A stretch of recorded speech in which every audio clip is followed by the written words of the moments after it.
2024 presidential campaign is well underway among Republicans, and there are a lot of questions brewing about where the candidates stand on the most important national security and foreign policy issues that affect all of us here in America. Hello and welcome. I'm Ben Wolfgang, a senior military and foreign affairs journalist here at the Washington Times, and I'm joined in our studio right now by Times national security editor Guy Taylor for a quick but deeply important look at what this big field of GOP candidates is saying about China, about Russia's war in Ukraine, Iranian and North Korean nuclear weapons, Israel, drug cartels in Mexico, and many more important issues. And some of the most critical and vital journalism we do here at the Washington Times focuses on U.S. defense, intelligence, diplomacy, and we're closely following what all the candidates in the Republican field are saying in these debates and out on the campaign trail. So, Guy, to kind of get us started here with our discussion about this, what's the biggest thing that you're seeing so far, whether it's from former President Trump, who's yet to participate in one of these debates, or from one of the other candidates, Ron DeSantis, Vivek Ramaswamy, Nikki Haley, Mike Pence, Chris Christie, Tim Scott, Doug Burgum? What are you seeing and hearing from all of them so far on the foreign policy front? Thanks, Ben. It is a big field. We're still early in the game, but what we're seeing is China, China, China. We saw it in the second debate in late September, where China and everybody piling over each other to try and portray themselves as a bigger China hawk than everyone else, or get their voice heard on this idea that President Biden has portrayed China as a competitor, not an adversary or an enemy. And it's almost a kind of China bashing. It's taking a page out of the Trump playbook. Trump's not been in the debates, but he's out there on the campaign trail bashing China as well. And one of the interesting things about it is in the second debate, we had probably the hottest moment was Tim Scott trying to accuse Vivek Ramaswamy of working for Chinese communists or in his capitalist career as a business leader, having done dealings with Chinese Communist Party officials. That is almost a dog whistle to the anti-China crowd or the xenophobic side of the far right. At the same time, Nikki Haley, Mike Pence, they've tried to portray themselves as China hawks. It's also interesting that none of the field has really presented any kind of a clear policy on how they would do things differently, other than these broad stroke statements that Biden is too soft on China or portrays them as a competitor. Nikki Haley, however, on the campaign trail gave a spirited China speech at the American Enterprise Institute back in July, and she tried to it was interesting. She actually criticized Trump and said Trump wasn't hard enough on China. Exactly. So she advocates going on a kind of war footing with China over Taiwan. She advocates just a much harder policy, beefing up American defenses more than is already happening in Asia. Guy, are any of these policies, whether it's from Nikki Haley or another candidate, are they breaking new ground sort of in the Republican foreign policy establishment thinking, the way that Donald Trump did in 2015, 2016 by criticizing NATO and staking out other positions that in sort of the post 9/11 neocon thinking that had dominated the Republican Party? He really challenged a lot of that, and I think that was a big part of why he captured the imaginations of Republican voters. Is any candidate doing that? Are they breaking new ground that you've seen so far? I don't think so at all, Ben. I think actually everybody is taking a play out of the Trump playbook and kind of reiterating his statements on everything from Russia to China. But we do see groundbreaking a little bit with Vivek, where Vivek Ramaswamy gets up and he's kind of willing to push the envelope and say, well, look, backing Ukraine isn't even in the American interest. That's a controversial statement. I know there's a divide within the wider Republican Party about interventionism versus not, but really, the bulk of the party pretty much supports Biden's backing of Ukraine. There's a budget fight over whether to fund another $25 billion for weapons and economic aid for Ukraine. But at the end of the day, Vivek is really carrying that flag. I think you see DeSantis, who's got a lot less foreign policy experience, sort of in there as well, echoing that. But in terms of really breaking ground, I think the one place where we could see some groundbreaking is if any of the candidates were to come out and really attack President Biden's very messy Afghanistan withdrawal 2 years ago. Totally absent from the debate so far and the campaign trail. Didn't see it in the second debate. There's been a little bit of it. Some of the candidates have done it on the campaign trail. Donald Trump has done it on the campaign trail, but we didn't see it in the second debate. And it's interesting because it's a little bit difficult because all of these candidates, whether it's specifically DeSantis, but Vivek, Haley, other than Chris Christie, all of them are very careful about criticizing Trump. And one of Trump's major initiatives was get the U.S. out of Afghanistan. And Mike Pence was the vice president at the time, so he's in a uniquely difficult and complicated position where he to criticize that policy. That's right. But there's an opening, and I think we will see it as we get closer to Iowa, to tap into a sentiment of the U.S. military that the Biden administration, while there was success in that the U.S. got out of this 20-year war, the pullout was disastrous. There was an ISIS terrorist attack at the airport that killed 13 U.S. Marines.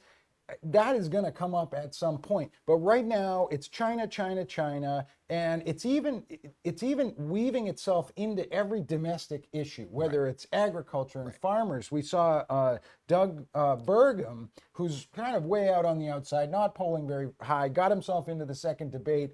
And he started bringing it up with the auto workers. The EV, right. Saying, Electric the batteries. reason the strike is happening is because liberal U.S. administrations have given all this money to the corporate side of the U.S. auto industry, and also given major subsidies to pay for electric vehicle batteries. And his argument is they're made in China and they're too expensive. So it also came up with, in the second debate, with Ron DeSantis being asked about where he stands on the concern about China's relationships with Latin American countries, whether it's Mexico, U.S. biggest trade partner, or other countries, Brazil down into South America. And DeSantis kind of dodged the question because I think it was a little bit above his aptitude on foreign policy right now. He's an amazing governor, domestic issues guy, but he really, he did kind of come out hard and say, we're all very worried about China.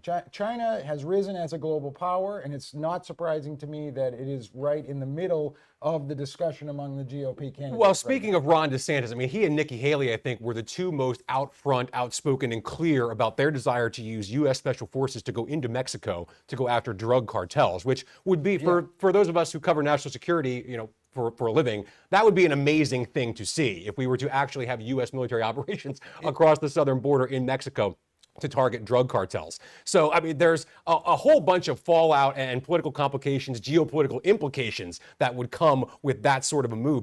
Is that posturing? I don't know. I mean, I think for Nikki Haley, anything any of these candidates who aren't Trump are doing is posturing because everybody is so far behind Trump at this point. Right. But all of that could change. We haven't seen Trump in a debate. You've got Trump's indictment crises and whatnot. But when it comes to this argument, and Haley's really the only one that's really waving this flag, where she's openly saying, "I would put U.S. Special Forces in Mexico." This is a very controversial thing. And that it's being watched very closely, not just by Mexico, but I mean, you've got a situation where the issue of territorial integrity because of Russia's invasion of Ukraine is something that resonates so much with smaller, weaker nations around the world. And you've got the GOP, one of the major candidates, talking about a U.S. military intervention right next door. Those are bad optics. Those are bad optics. At the same time, it reflects the huge concern that these candidates feel that the electorate has about the cartel problem, an organized crime problem, migrant smuggling, human trafficking. Right. And then the fentanyl issue and the flow of Chinese-made fentanyl or Chinese precursor chemical fentanyl that comes over the Mexican border. All of it, again, comes back to China. There's another important piece of this that came up in the second debate, which is how do these candidates handle what the U.S. relationship with Russia should be. That is entangled with the Ukraine war issue. Let's talk about that, because there's a divide, and we want to be careful not to exaggerate how great the divide is, because I think you're right in pointing out the majority of the Republican Party is still firmly on the side of continuing aid to Ukraine. Essentially what the Biden administration policy is right now, or going even further and giving them more fighter jets, more anti-aircraft weapons, more artillery, etc. But there are some folks, Vivek Ramaswamy, Ron DeSantis being among them, who are a little bit more skeptical. Sure. And in Vivek's case, saying that the U.S. should try to negotiate. I've heard him, did an appearance on the Hugh Hewitt show a while back, where he sketched out a plan where he believes the U.S. should facilitate a ceasefire that essentially gives Russia part of Ukraine And in exchange, the U.S. should try and advance its policy interests, which in his view is separating the China-Russia alliance and using that to our benefit. So there is a divide. How great the divide is, I think, is a matter of debate, and I think can be exaggerated by some that there's this massive wave coming of GOP skepticism. However, we've seen virtually no change on the front lines in Russia and Ukraine throughout 2023. If that continues, Iowa's what, 3-4 months away, New Hampshire's 3-4 months away. This campaign is going to be going on for well over a year before the general election in November of 2024. If there's no significant change on the ground in Ukraine in the next 4 months, 6 months, 9 months, does that dynamic start to shift, in your opinion, where you have more Republicans? That's a great question. And I think that the way the dynamic shifts is not that you're going to have Republicans saying we can't support Ukraine.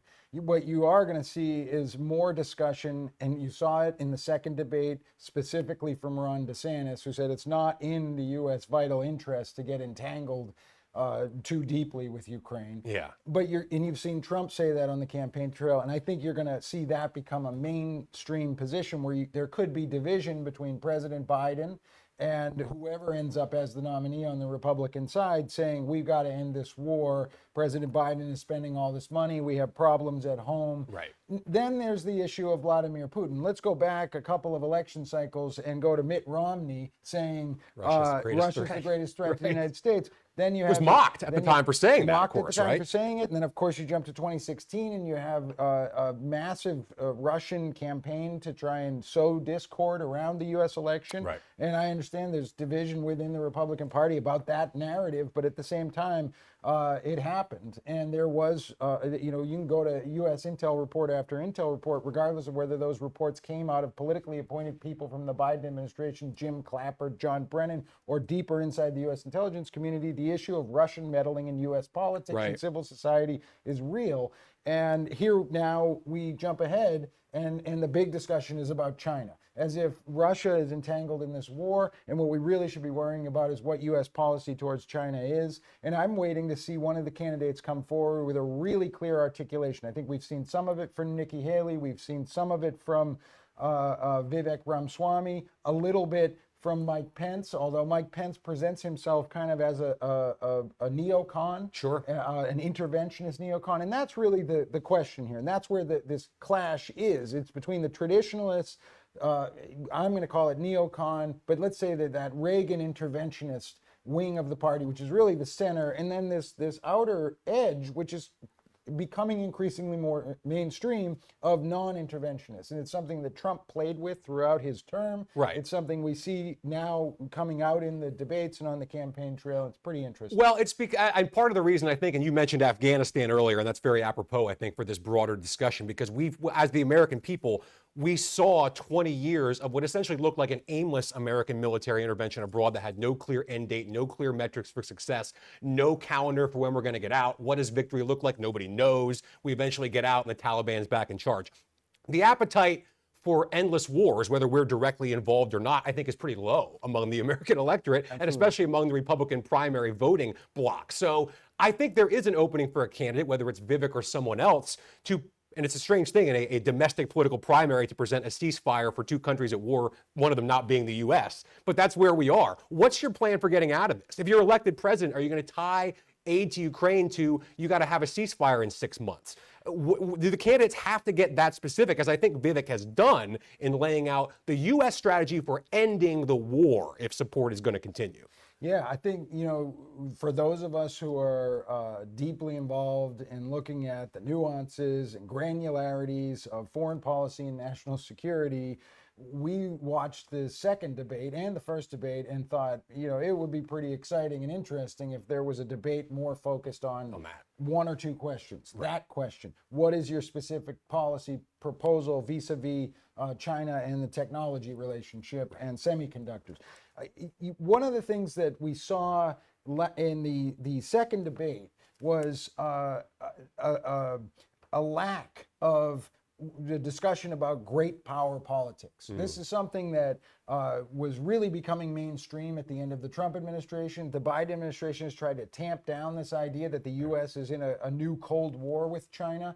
And it's interesting that where we heard it, where in the second debate, all of the candidates were talking at once, trying to talk over each other on just about every issue. It was very unwieldy. But we heard Mike Pence at one point yelling at Vivek Ramaswamy saying, if you let Putin take Ukraine, it will give China the green light to take Taiwan. That is, in the establishment world of debating great power politics and geopolitics, that is one of the burning issues and one of the driving motivations behind the Biden administration's policy of backing Ukraine right now. But I think the fact that it was a shout out and not a central point in the second debate indicates that I don't know how much that resonates at all with voters who may not be able to find Taiwan on a map. Well, it's a hard format to explain levels of that complexity and nuance. Absolutely. Right? I mean, we've been a video here for 15, 20 minutes, and we haven't even really scratched the surface on how complicated those issues can be. But we'll have plenty of opportunities, I think, in the future to get deeper into those issues and all the issues that are going to dominate the Republican Party primary. So that brings us to the end of this special segment on where the Republican candidates stand on key foreign policy and national security issues. Thank you so much to our viewers and our readers, and a special thanks to all the Washington Times subscribers for supporting all of our journalism that we do here. And Guy Taylor, thank you very much. Thanks, Ben. Have a great day, everyone.